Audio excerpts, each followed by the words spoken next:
नमस्कार, आप देखें तिवारी भाई, मैं हूं वेद प्रकाश। कुछ लोग आदत से एकदम मजबूर हैं, बिल्कुल आदत से एकदम 100% मजबूर हैं कि चलते फिरते लोगों को मैं कुछ ना कुछ कमेंट करता रहूंगा।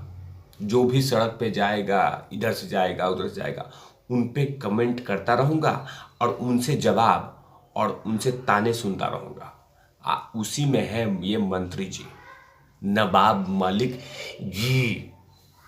ये मंत्री जी चलते फिरते लोगों को बोल देना, किसी को बोल देना, कुछ भी बोल देना, मतलब संजय राउत जी को बिल्कुल इन्होंने पीछा छोड़ दिया है। संजय राउत जी को कहा है कि संजय राउत जी आप हटिए जरा सा, मैं बनूंगा बड़ बोला, मैं ही हूं बड़ बोला, जरा आप साइडन होइए। आप फेमस हुए थे उस समय कंगना के टाइम में, और अब मैं फेमस हूँगा समीर वानखेड़े और एनसीबी के टाइम में। तो मौके का फायदा उठा रहे हैं नवाब मलिक और चलते फिरते लोगों को लगातार कुछ ना कुछ बोले जा रहे हैं। कोई भी चल रहा है, कोई भी कुछ कर रहा है, उसके बीच में टांग अड़ा देते हैं और कह देते हैं, और फिर उनके बाद उनको सुना देता है अच्छा से। उसके बाद क्या पता इनको सुकून मिलता है या नहीं मिलता है, लेकिन बट सुना तो देता है इनको। आज सब सुनाते हैं। अब की बार बॉलीवुड के सिंगर अदनान सामी ने इनको सुना दिया है, खड़ी खोटी सुना दिया है। और क्या पता इनको समझ में भी आ गया होगा, क्या पता नहीं भी समझ में आएगा, क्योंकि लगातार ये ठान चुके हैं कि किसी न किसी पे हमला मुझे करते रहना है। इनको ट्विटर ने मौका दे दिया है और लगातार उसका एक्सपेरिमेंट किए जा रहे हैं। अदनान सामी को पद्मश्री से राष्ट्रपति भवन में उनको सम्मानित किया गया, और जैसे ही इनको खबर पहुंची नवाब मलिक के कानों तक, उसके बाद क्या था, उन्होंने ट्विटर पे क्या लिख दिया और टोंट कर दिया, चुटकी ले ली और लिख दिया, हमारे साथ जो है उन्हें हम नागरिकता भी देंगे और पद्मश्री, चाहे वो पाकिस्तान से क्यों ना हो।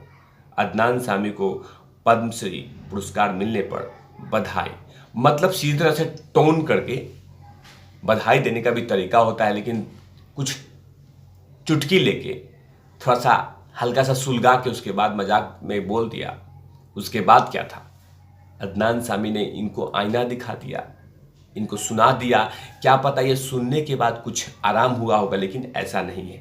रिपब्लिक मीडिया से अर्णव गोस्वामी से बातचीत के दौरान में उन्होंने कहा कि अगर वो राजनीति के जरिए में समाज में योगदान देते हैं तो वो भी पद्मश्री के योग्य हो सकते हैं। मतलब बड़ा सा जवाब दिया कि अगर राजनीति में के जरिए समाज में योगदान, फिलहाल ये समाज में योगदान नहीं दे रहे हैं, इनका दामाद ड्रग्स वाले धंधे में योगदान दे रहा है एज पर एनसीबी। ये समाज में योगदान नहीं दे रहे हैं, इनका दामाद खूब दे रहा है। और वैसे भी एनसीबी ने लगातार इनके ऊपर में ऐसे ऐसे लांछन लगा रखा है।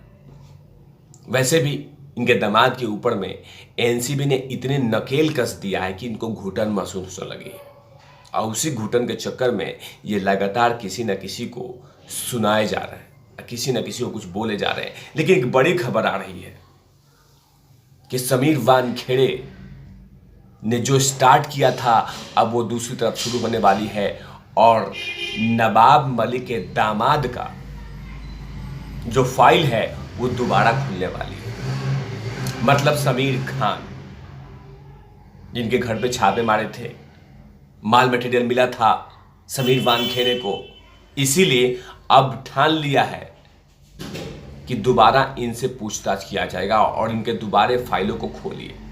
क्योंकि लगातार ये एक्सपेरिमेंट लैब बनाए हैं एनसीबी को, लगातार एनसीबी समीर वानखेड़े एनसीबी पर टारगेट कर रहे हैं। अब कोई ना कोई खुलासा देते हैं, सबूत देते हैं।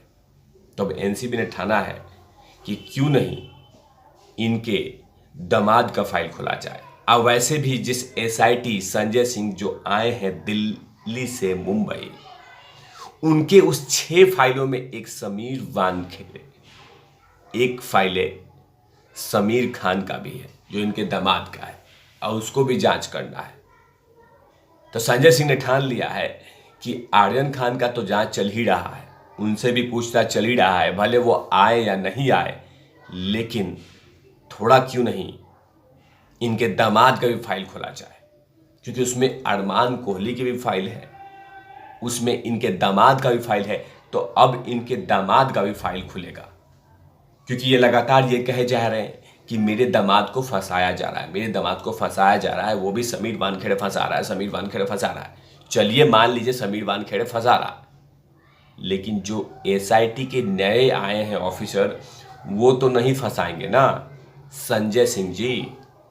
तो अब एनसीबी ने ठान लिया है कि अब नवाब मलिक के दामाद का फाइल खुला जाएगा, जो लगातार ये कह रहे हैं कि मेरे दामाद को फंसाया जा रहा है। तो क्यों नहीं इसको जस्टिफाई किया जाए, तो क्यों नहीं इसको जजमेंट दिया जाए, क्यों नहीं इसको ये कह दिया जाए कि हाँ सचमुच ऐसा हुआ था या नहीं हुआ था। ये तमाम जानकारियां मिल जाएगी।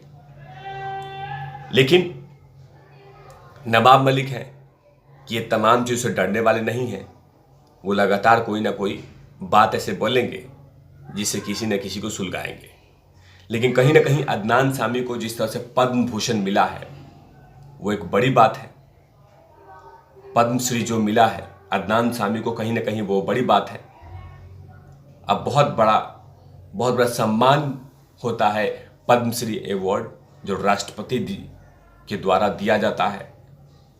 अब उसी को लेकर आजकल चर्चे में है अदनान सामी जी भी, और खासकर नवाब मलिक भी, क्योंकि नवाब मलिक ने टोंट मारा था तो उनको जवाब दिया सही तरीके से रिपब्लिक मीडिया के थ्रू।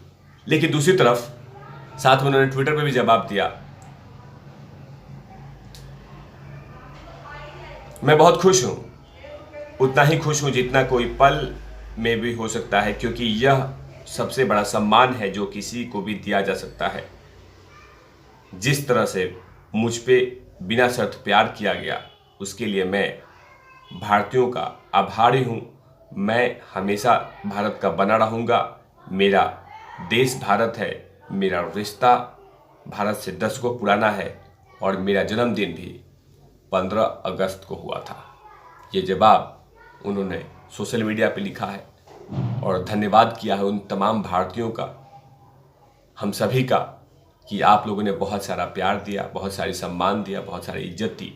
उसके लिए बहुत बहुत तहे दिल से स्वागत है, धन्यवाद है। लेकिन इसके बीच में नवाब मलिक ने कहा कि ऐसे स्वागत नहीं, कुछ और तरीके से होने चाहिए।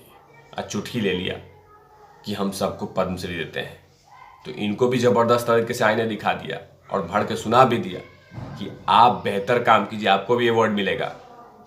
लेकिन कहीं ना कहीं अवार्ड ना मिलने से बहुत दुखी हैं नवाब मलिक, इसीलिए इस तरह के बयान दिए और इसी तरह का इनको जवाब भी मिला।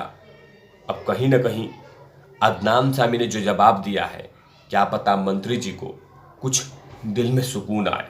मंत्री जी अपने दामाद को लेकर बड़े मोहब्बत वाले हैं, लगातार एक एक दिन एक एक घंटे में प्रेस कॉन्फ्रेंस करते रहते हैं। लेकिन अब देखना होगा कि समीर वानखेड़े जिन्होंने कच्चा चिट्ठा बनाया था इनके दामाद के बारे में, वो एनसीबी की नई स्पेशल इन्वेस्टिगेशन टीम क्या कहती है। तब तक के लिए आप देखते रहिए तिवारी पे। मैं हूँ वेद प्रकाश का, मैं मंजूर लाठी के साथ।